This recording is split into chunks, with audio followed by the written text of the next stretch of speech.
আচ্ছা গাইস, তো দেখো আমাদেরকে কি নির্ণয় করতে হবে, মধ্যবর্তী যে বিকর্ষণ বল সেটা আমাদেরকে নির্ণয় করতে হবে। কি বলা হয়েছে যে একটা লৌহ নিউক্লিয়াসের অভ্যন্তরস্থ দুটি প্রোটনের মধ্যবর্তী দূরত্ব দেওয়া আছে, চার্জ ফার্জ কিছু দেওয়া নাই। তো আমাদেরকে বুঝতে হবে যে প্রোটনের কথা যেহেতু বলছে, আর প্রোটনের চার্জ কত বলো তো, দুটি প্রোটন নাকি Q1 মনে করো একটা প্রোটন যেটার চার্জ আছে তোমার 1.60 × 10⁻⁻19 কি কুলম্ব, ঠিক আছে। Q2 সমান কী বলতে পারি 1.60 × 10⁻⁻19 কুলম্ব। কেন দুইটাই এক চার্জ কেন? কারণ দুইটি প্রোটন, দুইটিরই চার্জ সেম, সেজন্য। আমরা তো আর এত নিখুঁতভাবে আমরা গবেষণা করে তার বের করতে পারবো না, আমরা বেসিকভাবে যেগুলো জানি আমরা সেগুলোই ব্যবহার করবো, ঠিক আছে। ডি সমান কত এখানে দেওয়া আছে না, দূরত্ব 4 × 10⁻⁻15। এটা কি, এটা কোন কীরকম করবো বলো তো? ওই যে আগের যে ম্যাথটা করছিলাম না, ঠিক সেরকমভাবেই করবো, আগের যে ম্যাথগুলো যদি দেখে থাকো তাহলে।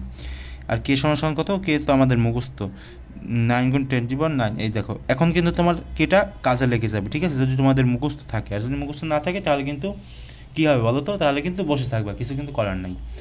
নিউটন মিটার স্কোয়ার একক কি? Newton metre square per coulomb square, ঠিক আছে, ভালো কথা।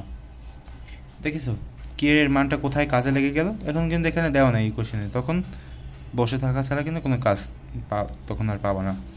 দেখো এখন আমাদের কি বের করতে হবে, মধ্যবর্তী যে বিকর্ষণ বল তাদের সেটা আমাদের নির্ণয় করতে হবে।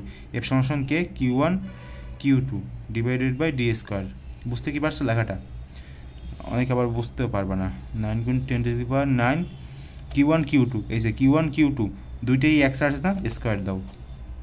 স্কোয়ারটা কেন দিলাম বুঝতে কি পারেছ? স্কোয়ারটা এই কারণে দিলাম, কারণ যেহেতু দুইটার চার্জই এক, আর দুইটার চার্জ এক মানে কি স্কোয়ার, এই গুণ না, গুণ মানে কি স্কোয়ার, সেজন্য আর কি d² মানে কি 4 × 10⁻⁻15, 4 × 10⁻⁻15 এর উপর স্কোয়ার দাও। আচ্ছা, তো এখন ক্যালকুলেশন করো, এরপর হচ্ছে তুমি এটা বের করো। তো বের করো, তোমার যেটা আসবে সেটা হচ্ছে কি বলো তো, 14.4 নিউটন। তো এটা হচ্ছে আমাদের অ্যান্সার, ঠিক আছে।